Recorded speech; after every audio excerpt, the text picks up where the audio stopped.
자, 오늘부터 고린도 후서를 공부하겠습니다. 전에 고린도전서 공부를 하고 고린도전서를 공부하고 다른 공부를 또 이렇게 하게 되었었는데, 이어서 다시 고린도 후서를 공부하도록 하겠습니다. 하나님의 이렇게 보여주심, 인도하심 가운데 우리가 이제 공부를 하는 것이고요. 또 우리가 진도 나가는 게 중요한 게 아니라, 또 우리가 교리를 배우는 것이 중요한 게 아니라, 특별히 오늘 고린도 후서 같은 경우에는 어떤 교리적인 내용보다도, 어떤 지식적인 내용보다도 정말 우리에게 어떤 마음이 또 이렇게 하나님께서 원하시는 그런 마음이 은혜로 가득 차고, 또 하나님께서 원하시는 사역자, 또 그 사역자를 어떻게 또 도울 수 있는 것인가 하는 그런 것들을 우리가 배울 수 있는 곳이 고린도 후서가 되겠습니다. 그래서 사역자들에게 어떤 사랑받는 그런 책이 고린도 후서 아닐까 개인적으로 생각해 보게 됩니다. 자, 오늘 1절부터 시간이 되는 데까지 또 배우도록 하겠습니다.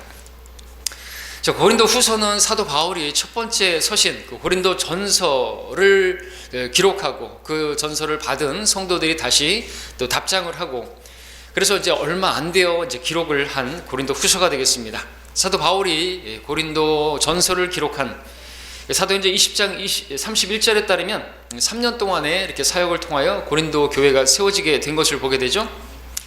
그때 에베소에 있었을 당시에 무렵인 그때는 AD 57년에서 59년경으로 이렇게 봅니다.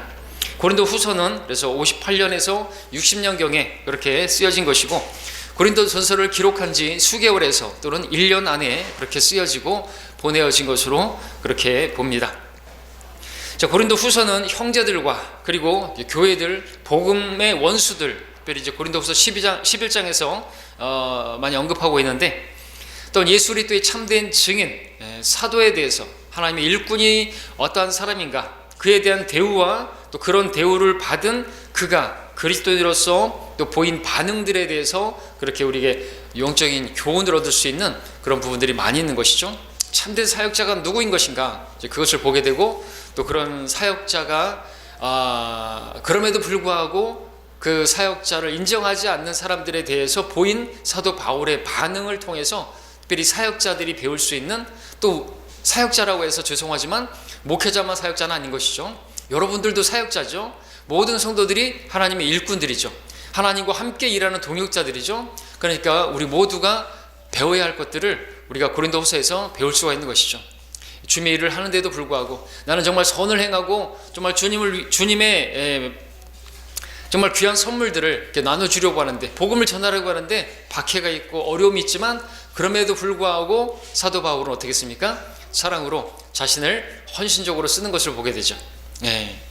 자신마저도 쓰게 되는 그런 것을 보게 되는 것입니다. 비난이 있고 정말 잘해줬는데, 우리 형제들 사이에서도 잘해줬는데도 불구하고 돌아오는 것은 험담이고 돌아오는 것은 비난이고, 그런 것을 우리가 경험하게 됩니다. 그럼에도 불구하고 배울 수 있는 것은 바로 사도 바울, 우리가 사도 바울이 말하잖아요. 나를 따르는 자가 되라. 그리스도를 따르는 자, 내가 그리스도를 따르는 것처럼 그리스도께서도 그렇게 모욕을 당하시고 정말 영원한 생명을 주려고 하는데 그런 대우를 받았단 말이죠. 그런 주님을 배웠기 때문에 바울도 그 주님의 길을, 십자가를 지고 따랐던 것이죠. 자, 특별히 고린도 후서에서 바울은 하나님께서 자신을 부르신 것과 또 하나님께서 자신을 통해서 하신 그 일들에 관하여 기록하고 있는 책이 되겠습니다. 자, 1절을 이제 시작하겠습니다. 하나님의 뜻에 따라 예수 그리스도의 사도된 바울과 우리 형제 디모데는 고린도에 있는 하나님의 교회와 온 아카야에 있는 모든 성도에게 편지하노니라고 쓰고 있습니다. 누구에게 보내는지를 분명하게 쓰고 있죠. 이방인들에게, 바로 고린도 지역에, 그리고 온 아카야에 있는 모든 성도들에게 편지한다고 말하고 있습니다. 편지 형태이지만 또한 이것은 우리가 단순하게 사도 바울의 편지가 아니라 하나님께서 우리에게 주시는 말씀으로 또 주시는 것임을 배워야 되겠습니다. 여기서 맨 처음에 보고자 하는 것은 사도죠. 사도라는 것은 보내심을 받은 자라는 뜻입니다. 하나님께로부터 보냄을 받은 자. 직접 주님께서 제자들을 부르실 때도 그들을 선정하시고 그들을 사도라고 부르셨죠. 누가복음 6장 13절에서 제자들을 부르시어 그 중에서 12를 택하시고 그들을 사도라고 부르시더라고 기록하고 있습니다. 그리고 이 사도들에게는요, 하나님께서 표적을 주셨죠. 예, 유대인들에게 보내시는 상황이었기 때문에 이방인들에게 가지 않고 이스라엘의 잃어버린 양들에게 보낼 때는, 이스라엘은 표적을 구하는 그러한 민족이기 때문에 주님께서 특별히 그들에게 그러한 사도의 표적을 주셨습니다. 우리 고린도 후서 12장을 보시면요, 12장 12절을 보시면, 그래서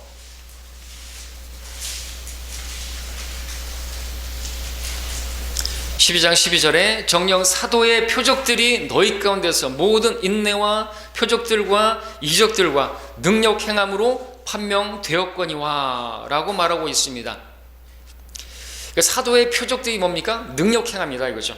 이적이라는 것이죠. 예, 그리고 또 사도의 진짜 표라고 한다면, 하나님께 보림을 받았을 때 사람들이 다 환영하는 것이 아니고, 사람들이 다 존경하는 것이 아니기 때문에, 오히려 비난이 있고 험담이 있고 욕먹는 들이 있기 때문에 제일 먼저 나오는 게 뭐예요? 우리 전에 배웠던 것처럼 인내라고 말하고 있어요. 진짜 사도의 표적, 진짜 사도의 어떤 그 증거, 그 첫 번째가 인내라는 것이죠. 그때 모든 인내, 모든 일에 정말 참는 것이 필요해요. 사역자는 정말로 그러하겠죠. 예, 오래 참으면 필요합니다. 근데 이게 성령의 열매잖아요. 성령의 열매를 맺지 않고서는 사역을 할 수가 없습니다. 그리고 많은 환난이 있기 때문에 주님께서 주시는 위로가, 오늘도 보겠지만 그 위로가 없이는 사역할 수가 없는 것이고요. 자, 그렇게 정령 사도의 표적으로 인해서 너희 가운데 사도 바울이 고린도 성도들에게 그렇게 다 행했고, 그것이 판명되었음에도 불구하고 사도 바울에 대해서 사도인가 아닌가 의심하고, 하나님께서 쓰시는가 안 쓰시는가 의심하고. 왜냐? 외모로만 보니까 말투라기보다 언변이 하찮고, 어떻게 설교 잘하는 사람이 저렇게 말이 언변치 시원치 않고 버벅대고 그러는 것인가. 그리고 육체에 가시가 있네요.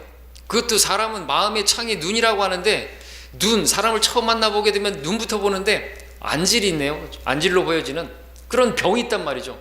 딱 보면 하나님 쓰시는 사람이니까, 은사주의자들 보면 자기 병도 못 고치면서 남의 병을 고쳤나? 정말 그렇게 이적을 행했나? 의심스러울 그런 상황들이 되잖아요. 그러니까 외모로 판단하면 안 된다는 거죠. 외모로 볼 때 딱 보이는 게 눈이에요. 제일 처음에 보는 게 눈이에요. 그리고 말투예요. 근데 하나님께서 그런 사람을 사용했다는 거예요. 우리에게 가르치는 바가 크잖아요. 그죠? 외모로 판단하면 안 된다는 거죠. 하나님 쓰시는 사람 맞는 것인가? 외모, 거기에는 어떤 학벌도 마찬가지죠. 어떤 가방끈, 스펙, 이런 거로 하나님의 사역을 하는 게 아니라는 것이죠. 고린도서 1장에서 뭐라고 말합니까? 하나님께서 부르신 사람들은 없는 자들이고, 천한 자들이고, 세상에서 지혜롭지 못한 자들이고, 학자가 어디 있냐, 변론자가 어디 있느냐, 이렇게 말하고 있지 않습니까? 하나님께서 선택하신 사람들은 누구라고 말합니까? 지혜로운 자가 많지 않고, 권력 있는 자가 많지 않고, 좋은 가문에서 태어난 자도 많지 않고, 그렇게 어리석은 자들을 택하시고, 지혜로운 자들을 부끄럽게 하시고, 약한 자들을 택하셔서 강한 자들을 부끄럽게 하신다. 이게 하나의 방법인 거죠. 그게 누구라는 것입니까? 사도 바울이라는 것이죠. 물론 바울은 학문에 있어서는 정말 가말리엘에게 배워서 뛰어났습니다. 그러나 그런 것들을 다 버려야만 했죠. 어디까지 버려야 돼요? 그를 똥으로 여길 정도로 버리라고 했어요. 그러니까 그런 학벌로 되는 게 아니라는 거죠. 그러면은 자기가 잘나서 자기가 사역을 한다고 생각하는 것이겠죠. 하나님께서 그런 거를 원치 않을 거죠. 그리고 자기가 영광을 취하는 것, 하나님께서는 사람과 영광을 나누지 않습니다. 하나님께서는 우리가 온전히 하나님께 영광 돌리기 원하는 것이죠. 다 내려놓기를 바라는 것입니다. 여러분들도 마찬가지죠. 무엇을 해놓고 나서 내가 했다고, 그래도 내가 똑똑하니까 했다고 생각하면 절대로 하나님께서 기뻐하지 않으시죠. 자, 하나님의 뜻에 따라 1절에서 다시 하나님의 뜻에 따라 예수리도의 사도가 된 이라고 말하고 있습니다. 하나님의 뜻에 따라. 오늘날 어떤 신학교 가는 사람들은 무슨 일반 학교들에 떨어지고 또 떨어지고 재수해서 또 떨어지고, 그러니까 하나님께서 그제서야 밥 먹기 위해서 그동안에 이제 기독교 집안에서 자라서 신학교 가고, 그리고 나왔으니까 이제 조그마한 상가 빌려가지고 목사를 하고, 그래 목사 고시가 있다는데 그렇게 하고 목사를 하는 것입니다. 그러니까 무슨 치킨집만큼 많은 게 교회라 그러잖아요, 그죠? 한 상가에도 뭐 몇 개가 있는 그런 교회가 있잖아요. 얼마나 많은지 몰라요. 근데 하나님의 뜻에 따라 하나님의 사역자가 된 게 아니죠. 근데 사도 바울은 하나님의 뜻에 따라 사도가 된 것입니다. 하나님의 뜻에 따라 사도가 되었다는 것은 하나님께서 그를 또 부르셨다는 것이고, 다마스커스 도상에서 그를 만나시고 부르셨고, 그를 위해서 얼마나 많은, 주님을 위해서 얼마나 많은 고난을 당해야 하는가, 또 그걸 보여주시기 위해서 또 그렇게 아나니에게 말씀하셨습니다. 하나님께서 택하신 그릇이었죠. 이방인의 그러한 교회를 향한 일꾼으로 세우셨습니다. 자, 이렇게 사도 자신이 하나님의 일꾼이라는 거, 하나님의 뜻에 의해서 그렇게 사역자가 되었다는 거, 그러니까 말하자면 먹고 살기 위해서 사역자가 된 게 아니라는 것을 이렇게 이야기하는 것은 뭐냐니까, 이 고린도 교회 성도들이 너무나 육신적이어서 무슨 먹고 살기 위해서 그렇게 일하는 것처럼 그렇게 얘기하고 아주 이상한 이야기들을 많이 듣게 되는 것이죠. 비난의 말을 많이 듣게 되는 거죠. 뭔가를 더 노리기 위해서. 또 헌금물 같은 것도 우리 고린도후서 8장에서도 나오지만은 더 이렇게 자기가 더 삶이 윤택해지기 위해서 그런 게 아니잖아요. 예루살렘에 구호 물자를 보내기 위해서, 그렇게 다른 교회들을 돕기 위해서 그렇게 했던 것이지 아니라는 것이죠.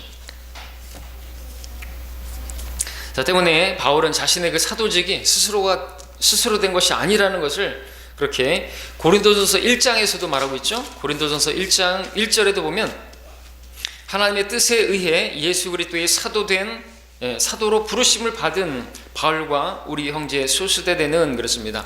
그래서 다른 어떤 이렇게 서신들과 조금 다른 부분이 있습니다.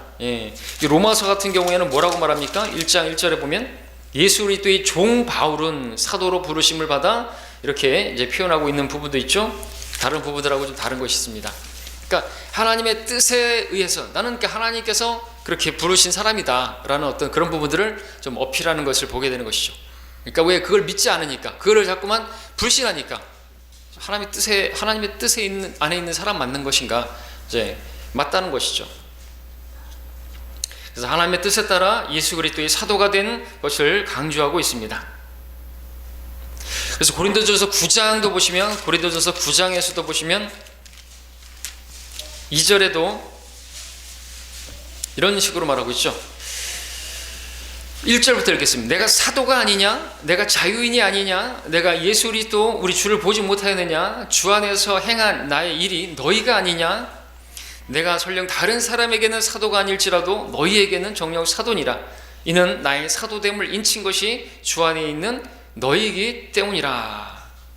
그러면서 3절에서 나를 신문하는 자들에 대한 나의 답변이 이것이니 우리에게 먹고 마실 권리가 없겠느냐? 우리에게 다른 사도들이나 주의 형제들이나 게바와 같이 자매된 아내를 동반할 권리가 없겠느냐? 그런다 이것이죠. 그러니까 어떤 사람들이 막 그렇게 신문하는 거예요, 바울을. 먹고 마실 권리가 없겠느냐? 내가 너희들에게 영적인 것을 뿌렸으면 물질적인 것을 거둔다고 해가지고 그것이 잘못된 것이냐 이거죠.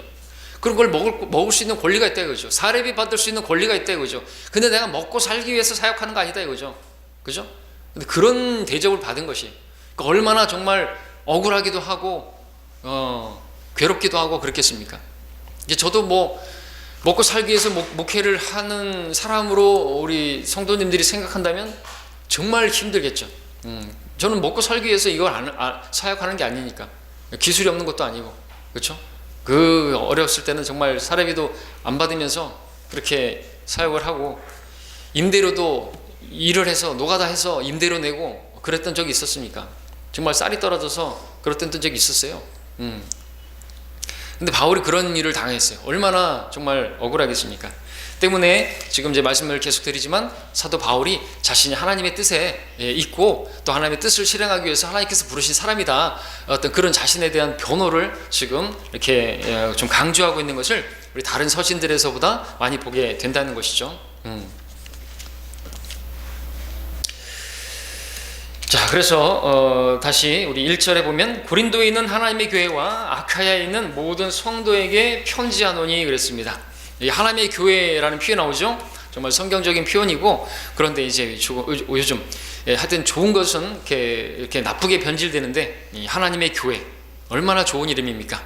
그런데 장길자라는 여자가 목사가 되어가지고 이름을 하나님의 교회라고 그렇게 붙인 것이죠. 정말 이렇게 그런 것이 아닐 수가 없습니다. 하나님의 교회, 하나님의 피로 사신 하나님의 교회, 사도행전 20장에서도 28절에서도 그죠? 하나님의 교회단 말이죠. 그러니까 하나님의 교회예요. 하나님의 교회는 이거는 교회 건물을 말하는 게 아니라는 것이죠. 성도들의 모임을 말하는 것이고, 그리고 주님의 몸을 말하는 것입니다. 주님의 몸된 교회, 건물이 아니라 그 건물 안에 있는 사람들이 바로 하나님의 교회를 말하는 것이죠. 그래서 지금 그 성도들과 함께 지금 나오고 있는 것을 보게 됩니다. 에베소서 1장 22절에서는 또 만물을 그의 발 아래 두시고 그를 만물 위에 머리가 되게 하셔서 교회에게 주셨느니라. 교회는 그의 몸이니 만물 안에 모든 것을 채우시는 분의 충만이니라. 이것은 교회 건물을 말하는 게 아님은 분명한 것이죠. 교회다 이거죠. 교회. 바로 성도들을 말하는, 하나님께서 피로 사주신 바로 여러분 한 사람 한 사람이 교회인 것이죠. 그 교회의 산돌들이고, 그 산돌들이 벽돌이 아니라 산돌들이 서로 맞춰주고 서로 이렇게 용납하고 받아들여줌으로써 테트리스처럼 딱딱 결합되어지는 그러한 건축물, 영적인 건축물로서 교회가 그렇게 세워져 가기를 하나님께서 바라시는 것이죠. 자, 바울은 이 구원받기 전에 이 교회를, 바로 하나님의 교회를, 그 성도들을 박해했습니다. 무지하게 박해했죠. 그래서 우리 고린도전서 15장 9절에 보시면, 고린도전서 15장 앞에 9절에 보시면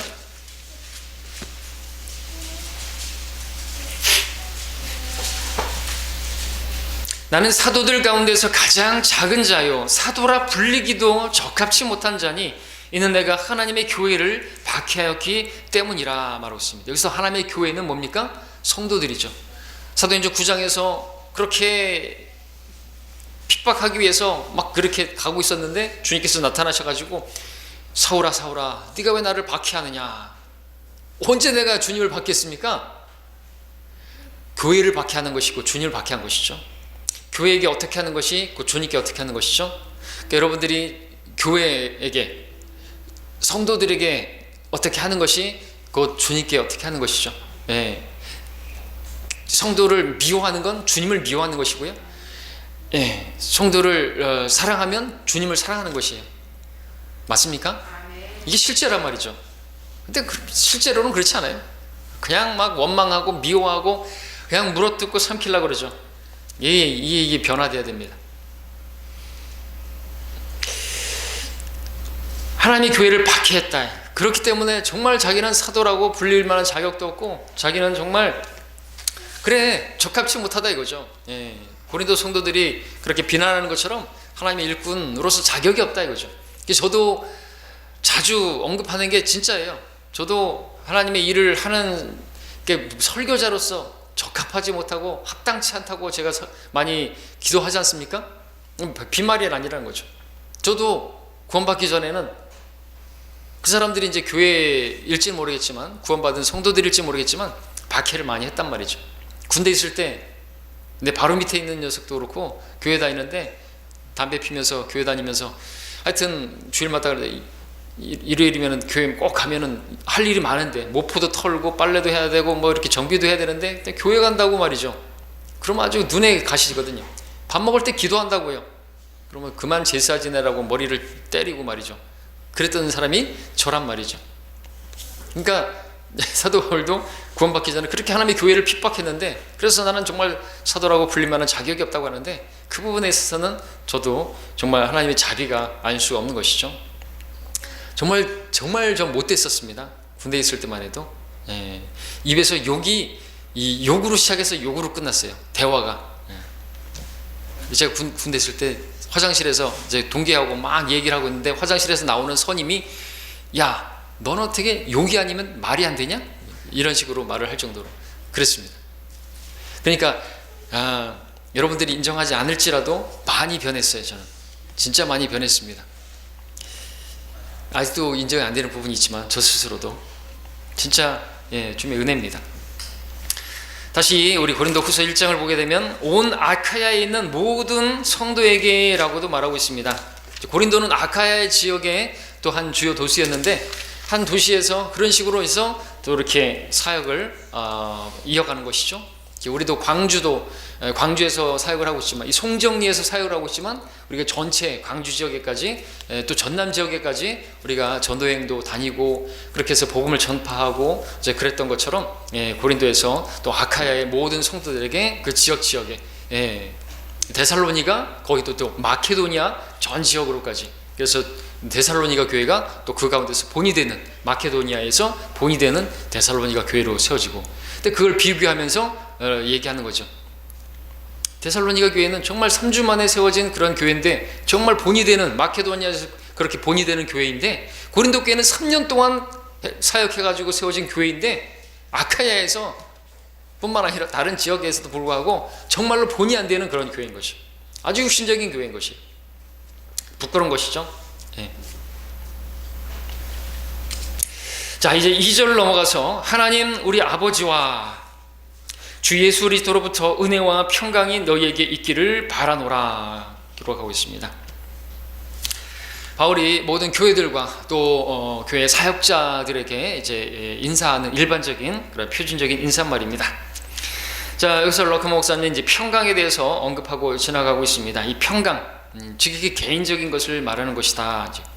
근데 로마 카톨릭은 인사할 때마다 이렇게 이걸 많이 쓰죠. 바울을 흉내내는 것이겠죠. 피스, 그러니까 평강, 화평, 평화, 평안 다 이제 피스인데 맨날 이 땅의 평강, 크리스마스만 되면은 뭐 이 땅에는 평화, 사람들에게는 호의로다 이 말을 많이 하죠.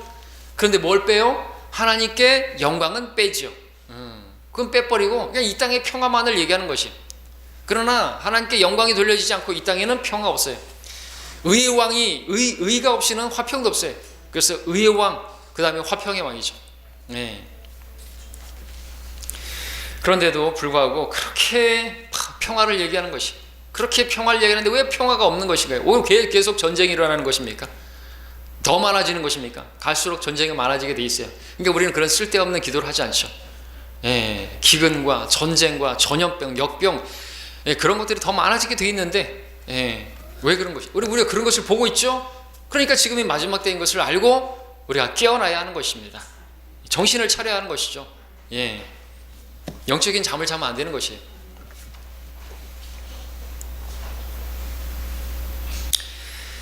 주님께서 화평의 통치자로 직접 다윗의 보좌에 앉으셔서 철장으로 통치하실 때 비로소 이 땅에는 평화가 임하게 되는 것입니다. 그래서 우리가 기도할 것은 시편의 말씀처럼 예루살렘의 화평을 위해서 기도하라 이렇게 말하죠. 예루살렘의 화평이 지금 없어요. 화평이 임하려면 화평의 왕이 오셔야 된다. 그러니까 주 예수여 오시옵소서. 이 세상은요 주님 오시기 전까지는 죄와 전쟁은 끝이 없는 것입니다. 그래서 우리가 기도하는 거죠. 주여 속히 오시옵소서. 주님 아니면 답이 없어요. 인간들 사는 세상 보십시오. 서로 먹고 뜯어 먹으려고 계속해서 싸우는 것이죠.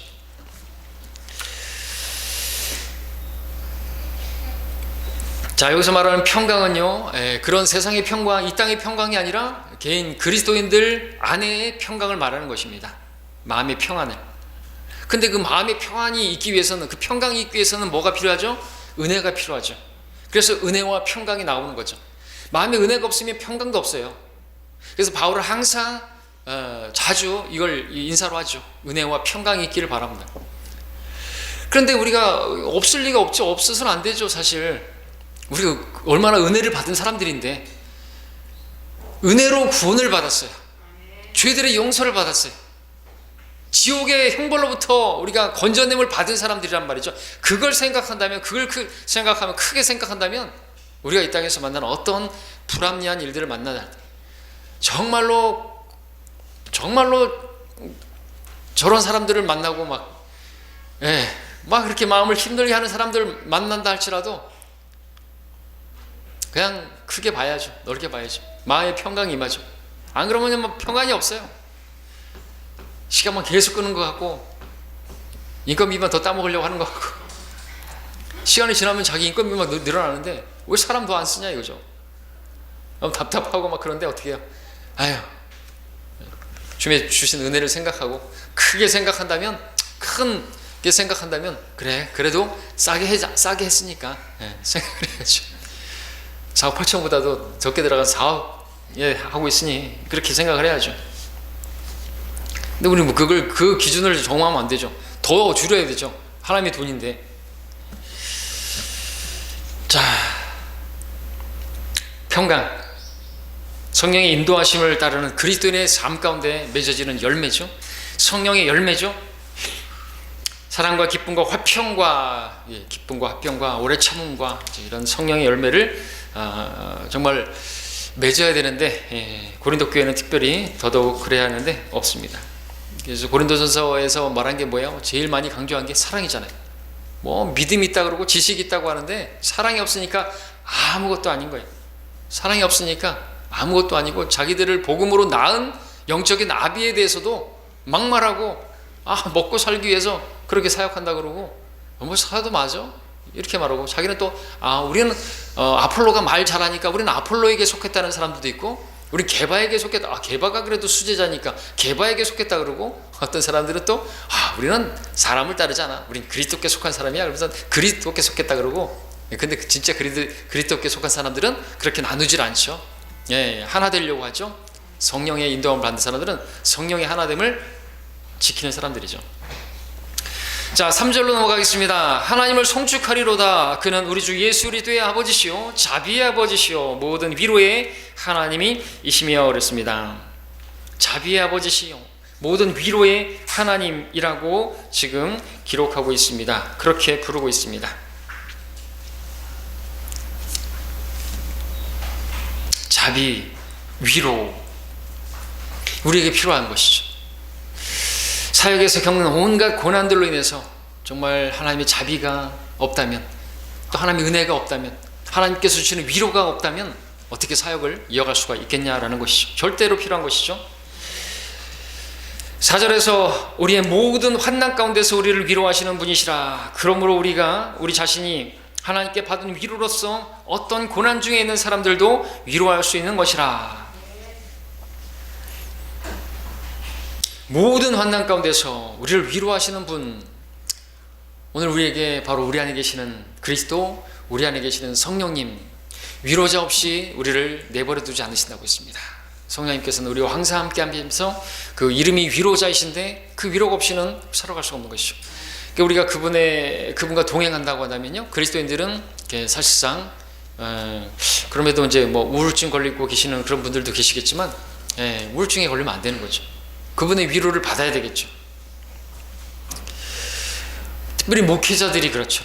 목회자들이요, 일반 목회자들, 목사들이 자살하는 목사들도 있어요. 많죠. 근데 그들 교리로 따라지면은 자살하면 지옥 간다고 자기들이 그렇게 설교를 했음에도 불구하고 자살을 선택하고 그런 사람들을 보면은 어떻게 보면 좀 짠하죠. 왜냐하면 정말로 힘드니까 목회가. 어떤 일이 있었는지 모르겠지만 어쨌든 그런 가운데서 우울증에 시달리게 되고 그런 가운데서 극단적인 선택을 했겠지만 하나님의 뜻 가운데 있다고 한다면, 그리고 성령 안에서 사역을 하고 있다고 한다면 그런 일은 있으면 안 되겠죠. 위로를 받아야죠. 왜? 성령께서 위로자로 함께하고 계시니까. 자, 그런 위로를 받은 사람이 일단 또 사역자입니다. 많은 환난이 있기 때문에, 많은 어려움이 있기 때문에. 근데 그런 것도 하나님께서 허락하시는 거죠. 그것도 하나님의 뜻입니다. 왠지 아십니까? 그래야 성도들을 위로할 수 있기 때문에, 내가 받은 그 위로가 있어야 다른 성도들을 위로할 수 있기 때문에 그렇어요. 그러니까 목회자가 사도 바울처럼 질병도 없고 언변도 유창하고 그러면 그 사역자는 교만해지기 쉽잖아요. 그리고 다른 어떤 성도들이 아픔이 있고 어떤 질병 때문에 기도해달라 그러고 뭐 그러면은 무시하고 위로는 못 해주고 막 그렇게 믿음이 없으니까 그런 것이지 이렇게 하면서 판단이나 하고, 그렇게 되면 이제 어렵게 되는 거죠. 교인들은, 성도들은. 그래서 목회자가 어려움을 당하는 거 하나님이 허락하심이라고 보여집니다. 그래서 하나님께서 연단하시는 그것이 누구에게보다도 사역자에게 필요하기 때문에 그렇겠죠. 지금 사역자라고 얘기했지만 이거는 목회자뿐만 아니라 여러분들도 사역자라는 것을 기억하시기 바랍니다. 여러분들 전담 사역자는 아니지만 파트타임 사역자들 있잖아요. 주님을 섬기는 사람들이지 않습니까? 여러분들도 주님의 위로가 있지 않으면 주님을 섬길 수가 없는 것이고, 또 그런 위로를 먼저 목회자가 받아야 또 성도들도 위로할 수가 있게 된다는 것이죠. 자, 환난과 고난에 처한 자들을 위로할 때 하나님께서 주신 그 위로를 사용해서 위로할 수가 있는 것입니다. 그래서 4절에서는 우리의 모든 환난 가운데서, 그리고 그 다음에 어떠한 고난 중에 있는 사람들이라고 말하고 있습니다. 그 모든 환난이 있었기 때문에 여전히 그 환난, 고난에 처한 사람들을 위로할 수가 있다라는 것이죠. 그래서 하나님께서 그리스도인들에게 고난을 허락하시는 것이고, 특별히 사역자들에게 허락하시는 것을 보게 되는 것입니다. 고난에 처해보지 않은 사람은 그 사역자가 아닌 것이죠. 아까 사도의 표적이 뭐라 그랬어요? 사도의 표적은 인내가 첫 번째 나오는 것이죠. 의미 있는 것입니다. 그런 가운데서도 인내하고 오래 참는 것이 필요하다는 것이죠. 여러분들도 마찬가지네. 복음 전하다가 인내가 없으면 포기하고 지옥에 나가버려라 이렇게 말해버리면 안 되잖아요. 그럼 하나님의 뜻이 이루어질 수가 없지 않습니까? 자, 고난을 겪어보지 않은 사람은 고난을 통과해서 얻게 되어진 그 보석을 얻지 못하죠. 그 힘을 얻지 못하죠. 온실 속에서 자란 화초는요, 시들어버리는 건 쉬운 것입니다. 실족하는 건 쉬운 것이, 아주 조그만 어려운 일을 당하면 실족해버려요. 조그만 어려운 일을 당하면 그 마가처럼 도망가버려요. 바울은 얼마나 고생했는가, 그리고 그와 함께 한다는 것 자체는 얼마나 고생을 많이 하는 것인가, 그것을 알 수 있는데, 그래서 도망갔던 것이죠. 그러나 이제 다시 또 회복해서 마가도 정말 마가를 데리고 오라, 내 사역에 필요한 자라고 이렇게 말하는 그런 사람이 되었지 않습니까? 라카몬 주석에는 이런 내용이 나옵니다. 주께서는 못생긴 석탄 덩어리를 강렬한 열과 압력을 통과하게 해서 다이아몬드로 만드신다 이거죠. 그러면 보석 세공자가 그 다이아몬드를 깎아서 완벽한 모양을 만들고 그 위에 강택에 나도록 문질러서 휘황찬란하게 빛나게 한다 하죠. 좀 주님께서 그러시기 전에 우리들이 먼저 인생의 불같은 시련과 압박을 견디고 모든 울퉁불퉁한 면을 그렇게 깎여줘야 한다. 그 후에야 비로소 주님께서 우리들을 광내시고 우리가 쓸모있는 그러한 것들로 만들어내신다라고 말하고 있습니다. 사도 바울이 그처럼 위대한 사역자, 나를 따르라 하고 말할 수 있는 그런 사역자가 될 수 있었던 것은 그에게 많은 환난이 있었기 때문이라는 것이죠. 많은 환난. 그 환난이 어떠한 것인가? 고린도후서 11장을 함께 볼게요. 고린도후서 11장 23절부터 28절까지 입이 아플 정도로 11장 23절부터 보겠습니다.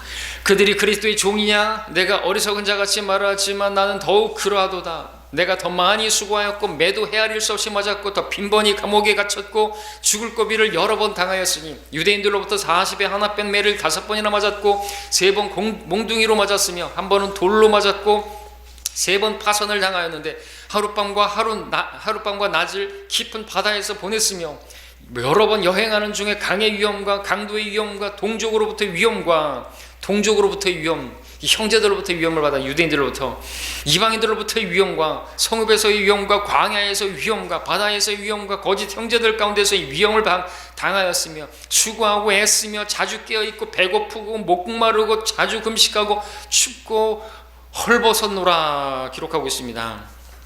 얼마나 많은 환난을 당한 것인가 이거죠. 그런데 또 불구하고 놀라운 사실은 고린도서 4장 17절에서 뭐라고 말하고 있습니까? 고린도서 4장 17절 우리 한 목소리로 읽죠? 고린도서 4장 17절 시작. 이는 우리가 잠시 받는 가벼운 환난이, 여기까지 가볍다고 말하는 것입니다. 잠시 받는 것이라고 말하고 있습니다. 무엇에 비하면요? 우리가 누리게 될 영원한 영광의 비중에 비하면 아무것도 아니라는 것이죠. 그러니까 믿음이 있으면 이걸 바라보는 거죠. 우리가 장차 받게 될 영광을 생각한다면 지금 당하는 그 환난이라고 하는 건 이겨낼 수가 있다는 것이죠. 거기서 위로를 얻을 수가 있는 거죠. 그러니까 당장은 막 뭐 힘들 것 같고 뭐 싫은데 내 육체가 내가 몸이 가기 싫은데 하기 싫은데 근데 하기 싫으면 아무 일도 안 하면 아무 영광도 없어요. 노 크로스, 노 크라운이다. 노 페인, 노 게인이죠. 그죠? 뭐 이렇게 받은 것이 있어야지 하나님께 또 주시죠. 고통 안 당하려고 하고 아무런 고난도 안 당하려고 하고 편하고 그냥 먹고 마시고 뭐 장가가고 시집가고 그러면 이제 뭐 그리스도 심판석에서 육체를 위해 살았기 때문에 나무나 짚이나 그루터기로 남게 될 것이고 다 홀라당 타버릴 것이고 롯과 같이 소돔이 다 타버리는 거 겨우 몸만 빠져나온 것처럼 겨우 불 가운데 구원받은 것처럼 영혼을 백수처럼 지내게 된다는 것이죠. 바울은 우리가 구원을 영원한 영광과 함께 받게 하렴이라고 디모데후서 2장에서 말하고 있습니다. 구원이 다가 아니라는 것이죠. 구원은 선물이에요. 그냥 값없이 얻은 거예요. 선물을 줬으니까 그 엄청난 선물을 받은 자로서 어떻게 살아야 되겠느냐 이거죠. 그죠? 그것을 우리에게 가르쳐주고 계시는 것입니다. 바울이 받은 고난은 적당히 받은 고난이 아니고요. 엄청난 고난인데도 불구하고요. 아주 가볍다고 생각하고 그렇게 여기고 있어요. 그러니까 우리가 사도 바울이 말했던 것처럼 우리가 받은 고난은 앞으로 장차 받게 될 영광에 감히 비교가 안 된다고 말하니까 그걸 믿음으로 우리가 바라볼 수 있어야 되겠죠. 그렇죠? 예배 한번 드릴 때마다 여러분 1시간 예배 드리는데 시급으로다가 어떤 교회들이 그렇다 그러죠. 시급 만 원? 2만 원? 3만 원? 예배에 앉아서 예배 드려주면은 시급을 준다는 거예요. 광고 전에 어제 보여드렸죠. 그게 할 짓입니까? 근데 여러분들에게 하나님께서 제가 여러분 예배 한번 드릴 때마다 현찰로다가 100만 원씩 드릴게요. 그러면은 여러분들 예배 안 빠질 분 안 계시겠죠. 늘 말씀드린 거죠. 복음 전하는 거 1시간 그때 할 때마다 끝나고 나면 100만 원씩 준다 그러면 현찰로 당장에 주어진다고 한다면 복음 전하는데 나오지 않을 사람 없겠죠. 근데 믿음이 없으니까 이게 현실적으로 믿음은 바라는 것들에 대한 실상이고 보이지 않는 것들의 증거라고 그랬는데 이게 눈에 보이질 않으니까 믿음이 없으니까 하질 않는 거죠. 우리는 믿음으로 행하고 보는 것으로 행하지 않는다고 말하고 있지 않습니까? 주님께서 주실 것이에요. 보상을 바라보고 가는 것입니다.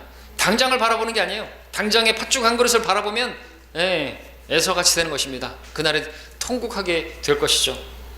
나에게도 상을 주십시오. 늦었어요. 기회는 지나간 것입니다.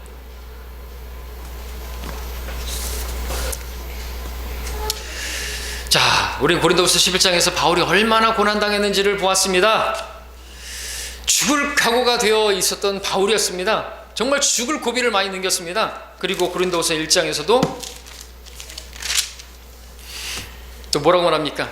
8절에서 형제들아 아시아에서 우리에게 닥쳤던 고난을 너희가 모르기를 원치 아니하노니 이는 우리가 받은 극심한 압박으로 인하여 견딜 힘을 잃어 심지어는 삶의 절망에까지 이른 것이라. 우리는 우리 자신의 속에 사형 선고를 받았으니 이 정도로 끝났다 이젠 죽었다라고 할 정도로 극심한 압박과 고통을 당했다는 것이죠. 근데 여러분 이런 기록을 읽으면 정말 도전이 되고 또 위로를 얻고 나는 내가 당한 건 아무것도 아니구나, 그죠? 이렇게 생각하면서 위로를 얻고 또 소망도 가지고 정말 힘을 얻어야 되는데 아이고 누가 고난 당일에 이러면 안 되겠죠. 근데 어쩌라고 나는 그렇게 안 살 건데 이러면 안 되겠죠. 하나님의 사역자가 아닌 거죠. 하나님의 사람이 아닌 거죠. 자, 바울을 그래서 따라다닌다는 자체는요 그냥 고난에 동참하는 자다 이거죠. 그럼 바로 그렇게 했잖아요. 너 나와 같이 고난의 동참자가 되자고 말하는 것이. 그렇게 말할 수 있는 것은 그냥 고난만 있는 게 아니라 이거죠. 하나님께서 또 주시는 넘치는 위로가 있다는 거죠. 그래서 5절에서 말하고 있죠. 이는 그리스도의 고난이 우리에게 넘친 것 같이 우리의 위로도 그리스도로 말미암아 넘치기 때문이라. 그러니까 고난이 넘친 것은요 또 역으로 말하자면 위로도 넘치게 해주시기 위함이라는 거죠. 그것이 바로 바울이 말했던 빌립보서에서 말했던 고난의 교제를 내가 알았다는 거죠. 그 고난을 통과하지 않고서는 얻을 수 없는 주님과의 그 교제. 주님과의 교제는요 어디서 만난다고요? 주님께서는 저 산 밑에 백합이래요. 저 산 밑에 정말 밑바닥 삶의 절망에까지 이른 거기에서 주님을 만난다는 거죠. 사드락과 메삭과 아벳느고가 어디서 주님을 만나서 하나님의 아들과 같도다. 그 하나님의 아들 성육시전에 예수님을 어디서 만났어요? 저 불구덩이 속에서 만났잖아요. 절망 속에서. 거기서 얻은 그 주님과의 동행, 바울이 그 삶의 절망에까지 이른 거기에서 얻은 그 위로, 그러한 교제가 있었기 때문에 그는 진짜 참된 사도였고, 하나님의 일꾼이었던 것이죠. 그리고 그리스도를 신실하게 끝까지 따랐던 것이죠. 근데 그런 것이 없으면 아주 작은 일에 주님께서 기도에 응답해 주지 않은 어떤 것 때문에 교회를 떠나요. 아주 창피한 노릇이죠. 성경대로 믿는 사람이 아닌 것이죠. 그리스도인이 아닌 것입니다. 세상이 좋아서 가버리는 거예요. 세상의 어떤 명예를 위해서 뭐가 필요한데 직장을 안 주시네, 이번에 시험에서 떨어지게 만드시네, 그러면 더 좋은 걸 주시려고 그러는 것이죠. 그 길을 가면 안 되니까.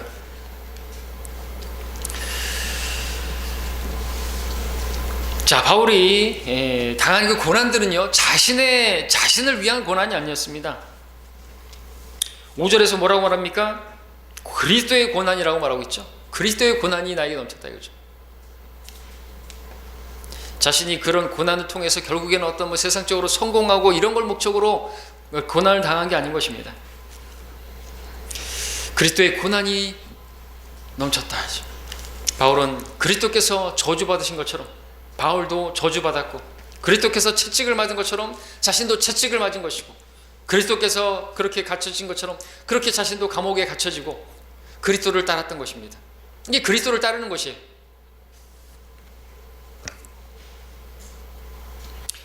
바울은 갈라디아서 6장 17절에서 나는 내 몸에 주 예수의 표들을 지녔느니라 말하고 있습니다.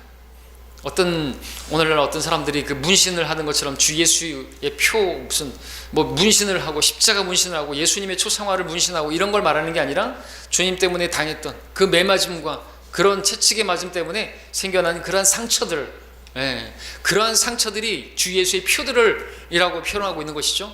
그런 표들이 있었던 것입니다. 오늘날 우리는 이런 표들을 얻을 수는 없겠죠. 근데 우리는 또 그런 표들을 얻는 사람들도 여전히 이 시대에도 있어요. 그렇죠? 예수를 믿으면 정말 이렇게 재산을 몰수당하고 채찍질 당하고 하는 사람들이 여전히 있단 말이죠. 가까운 북한에만 해도 그런 사람들이 있고요. 우리 정신을 차려야 됩니다. 정말로 지금 편하게 신앙생활하고 있는 것입니다. 너무 편해서. 근데 그게 안 좋은 거죠.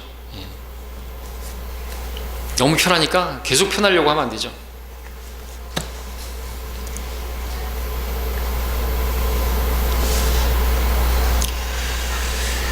자, 고난에서 승리하고 나오는 거기에서 위로와 위안으로 주님께서 갚아주시는 그러한 것이다.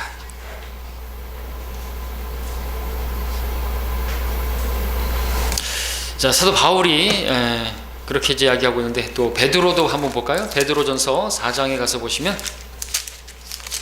우리가 고난을 당할 때 가져야 할 그런 인식입니다. 베드로전서 4장 14절.